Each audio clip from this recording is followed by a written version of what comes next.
Dua gaya 1,5 kilonewton bekerja pada balok ini. Ini jaraknya, mungkin saya gambarnya nggak skala ya, saya ngikut di buku saja. Ini jaraknya 400 mm. Ini 200, ini 400, semua dalam milimeter ya. 100, 200, dan 400 kilonewton. Oke, 1,5. Lalu dicari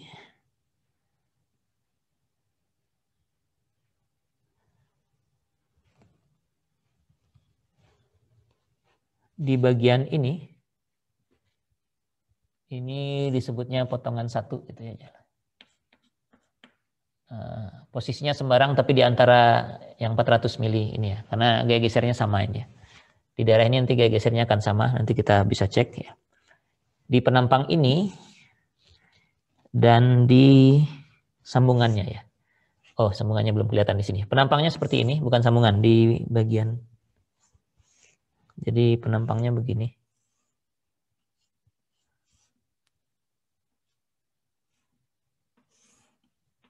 Nah, gitu seperti T tapi ada kakinya begitu. Jadi I juga tidak karena kaki atas dan flange bawah dengan atasnya berbeda. Seperti ini. Ini 100 mm. Ini 20 mm. Ini 20 mm. Tingginya 80. Yang ini juga 20 lagi. Dan lebarnya 60 ini.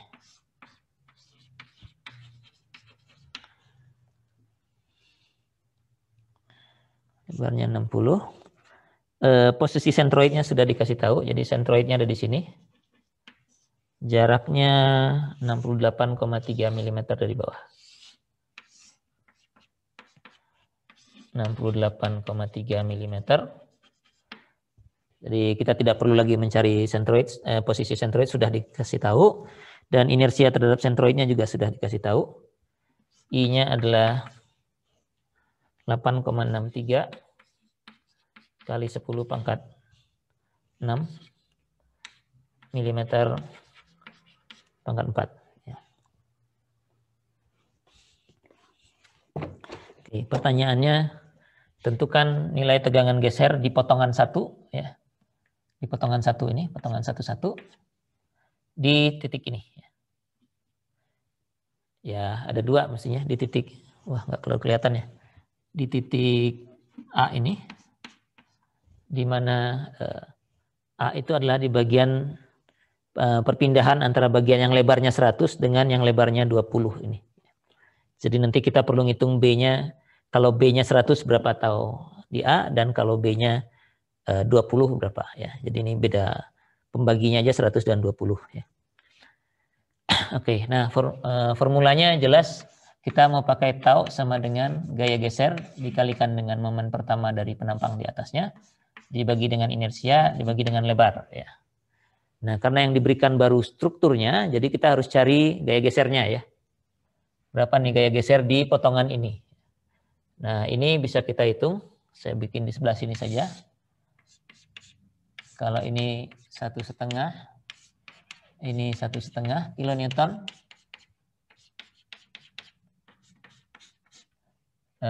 Dan simetris ya, jaraknya sama 400, 200, 400. Artinya reaksinya juga 1,5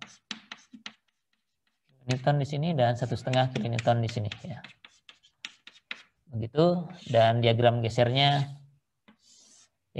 bisa kita buat langsung dari gaya-gaya ini ya. Ada 1,5 di sini, artinya nilainya 1,5. Setelah itu tidak ada gaya-gaya apa-apa, 1,5 aja, terus turun 1,5, konstan lagi 0, turun lagi 1,5, terus konstan lagi, dan ada 1,5 ke 0 ya. Jadi diagram gaya gesernya demikian, ini 1,5, ini min 1,5, ini min 1,5 ya. Nah, kalau di potongan 1 ini dimanapun posisinya, nilai gaya gesernya semua 1,5 kilonewton ya. Jadi kalau di sini ya tinggal dibaca di sini nilainya 1,5 kilonewton ya. Kilonewton. I sudah diberikan, B lebarnya ada 100 dan 20. Tinggal Q ya. Q untuk titik A itu tinggal tinjau bagian yang atas ini, luasnya 100 kali 20.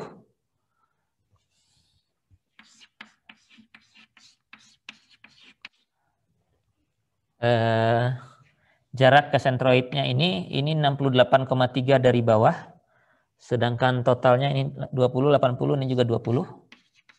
Jadi 120, artinya ini dikalikan dengan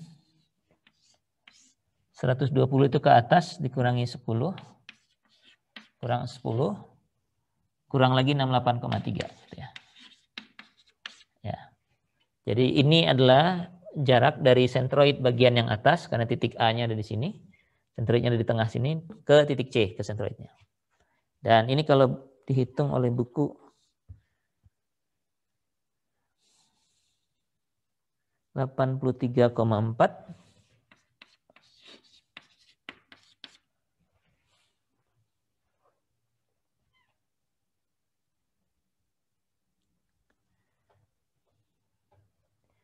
kali 10 pangkat aja deh, kok angkanya aneh di situ. 100 kali 20 kali 120 kurang 10 kurang 68,3. Oke, benar ya. Kali 10 pangkat 3 milimeter pangkat 3. Ya. 83,400. Ya. Oke, itu QA-nya, V-nya sudah ada, I dan B-nya sudah ada. Jadi taunya, tau A itu adalah V-nya 1,5, kita jadikan Newton aja, jadi 1.500. Dikalikan dengan Q-nya, ini 83,400, mungkin saya tulis penuh aja, 83,400 milimeter pangkat 3 dibagi inersianya 8,63 kali 10 pangkat 6. Nah, tinggal pembaginya, kalau titik A ini sedikit ke atas, jadi kita kasih kode A gitu ya, atasnya gitu. Pembaginya lebarnya 100 ya.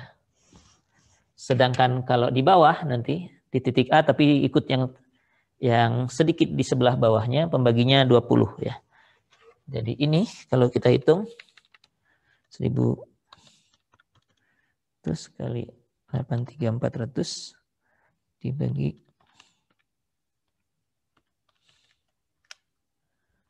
untuk yang atas angkanya adalah 0,145 MPa ya. Ini Newton dan milimeter semua jadi megapascal ya.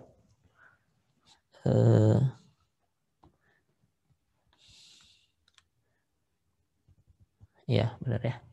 Nah kalau di bawah A tapi sedikit ke bawahnya gitu ya. Karena titik A ini ada di perbatasan, sedikit di bawahnya, pembaginya adalah 20 ya. Jadi angkanya semua sama, 1.500, 83,400 dibagi dengan 8,63 kali 10 pangkat 6. Pembaginya 20. Jadi 5 kalinya dari yang tadi ya. Dan ini kalau dihitung angkanya adalah 0,725 megapascal. Oke, jadi demikian tegangan geser akibat gaya geser pada balok ya. Nilai tegangan gesernya kita biasanya hitungnya absolut semua positif ya. Jadi Q-nya harus positif, inersia sih pasti positif, lebar juga pasti positif. Gaya gesernya angkanya kita ambil positif, arahnya kita ikut dengan gaya dalamnya ya. Jadi kalau di sini di potongan ini, kalau lihat ke sebelah kiri di potongan ini nih, kalau saya lihat di sebelah kiri, gaya gesernya demikian ya. Gaya gesernya gini. Jadi di penampang ini, gaya gesernya arahnya ke bawah karena positif. Jadi tegangan gesernya ikut ke bawah. Sedangkan di penampang sebelahnya, Gaya gesernya arahnya ke atas. Ini kalau saya buat sisanya yang sebelah bawah. Ini ada gaya yang bekerja. Ini reaksinya di potongan ini. Gaya gesernya ke atas ya. Potongan sebelahnya. Jadi tegangan gesernya arahnya ke atas mengikuti gaya geser ini. Jadi arah tegangan geser itu mengikuti arah gaya gesernya. Vertikal ke bawah atau vertikal ke atas. Nanti kalau ada struktur 3 dimensi bisa saja ada gaya geser ke samping. Nggak apa-apa. Lebarnya adalah arah tegak lurusnya ya. Jadi nanti di bab setelah ini kita akan gabungkan semua. Misalnya ada satu penampang yang gaya gesernya ke arah sana. Gitu ya. Gaya gesernya arahnya ke samping sana di permukaan ini.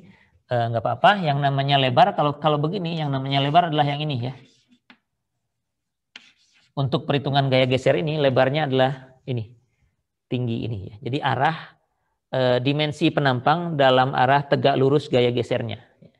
Nah, nanti tegangan gesernya ya ke arah sana. Di tepi sini 0, di tepi sini juga 0. Ini kecil, di tengah-tengahnya besar, hanya kecil lagi.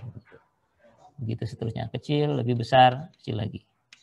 Di sentroid lebih besar daripada di posisi yang lain. Ya. Saya kira demikian. Mudah-mudahan dengan 2 contoh ini sudah cukup memberikan gambaran bagaimana menentukan tegangan geser pada penampang. Oh iya, yang perlu dicatat adalah bahwa formula ini hanya berlaku untuk penampang segi 4 ya, atau yang terdiri dari bagian-bagian segi 4 seperti yang tadi. Ya. Jadi tadi kita sudah bahas yang kotak, yang awal secara teoritis dengan variabel saja. Kemudian kita ada yang menghitung shear flow dengan penampang seperti ini. Lalu terakhir tadi penampangnya seperti ini ya. Jadi semua segi 4 atau gabungan dari sejumlah segi 4 ya. Bisa juga nanti gini misalnya ya. Penampang hollow atau bolong gitu ya. Seperti ini. Ya, dan yang lain-lain yang gabungan dari segi 4 ya. Kalau tidak segi 4 ini enggak berlaku ya. Formula ini tidak berlaku.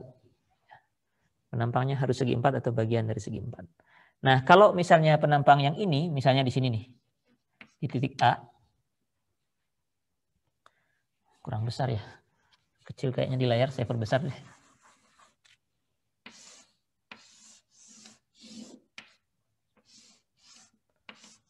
Nah, kalau ada penampang box begini ya, box yang tengahnya bolong begini. Lalu kita ingin mencari tau di titik A, ya, yang formulanya adalah gaya geser yang di penampang ini, oke, nggak ada masalah, dari strukturnya kita bisa hitung. Momen pertama nggak ada masalah, tinggal tinjau momen pertama dari penampang di atas ini, IA, dibagi dengan inersia seluruh penampang ini, oke, bisa dihitung. Nah, lebarnya itu adalah lebar total di titik ini, ya. Jadi kalau titik A-nya ada di sini, yang namanya lebar itu adalah ini ditambah dengan yang di sebelah sana. Karena di sisi sana masih ada lebar dari penampang ini. Begitu juga kalau misalnya saya bikin seperti ini misalnya ya, penampangnya. Di sini lebarnya hanya yang kecil ini. Kalau di bawah sini lebarnya adalah ini ditambah dengan yang di sebelah sana. Ya, ada 2. Kalau di bawah sini ya lebarnya semua ini. Itu menjadi perhatian untuk menentukan lebar itu. Ya. Ini hanya yang kecil. Kalau ini 2, karena di level ini ada 2 lebarnya, dijumlahkan. Ini ya semua lebar ini. Gitu. Ada catatan tambahannya. Ini bisa berlaku juga untuk penampang lingkaran. Jadi kalau di buku juga ada, di slide rasanya juga saya tuliskan ini ya. Anda bisa tuliskan sendiri nanti.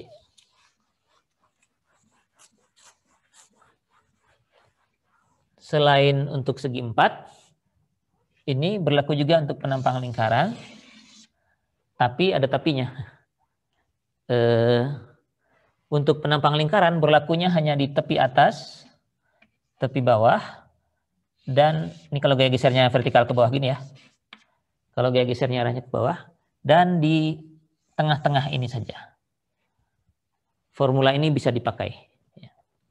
Ya di tepi atas nggak ada gunanya karena di sini taunya pasti sama dengan 0 ya. Mau pakai formula ini mau enggak juga taunya 0 karena gaya geser ini. Di tepi bawah juga demikian karena Q-nya 0 kan ya. Jadi ini formulanya berlaku tapi nilainya 0 ya. Jadi kalau mau menghitung tegangan geser pada penampang lingkaran akibat gaya geser yang ini ya, gaya geser dari balok ini, kita hanya bisa ngitung di posisi sini aja. Ini gaya gesernya persis vertikal ya. Kalau di tempat lain ini nggak akan vertikal ya, bisa ke sana gitu, ini bisa ke sana. Nah, ini materinya advance ya, tidak materi kelas kita. Tapi kalau untuk yang ini bisa dihitung. Nah, kalau di sini Q-nya adalah luas dari separuh lingkaran ini ya. Dikalikan dengan jarak sentroidnya. Sentroidnya ada di sini ya. Sentroid setengah lingkaran berapa posisinya dari bawah? Ada yang ingat? Berapa jarak sentroid setengah lingkaran dari bawah sini?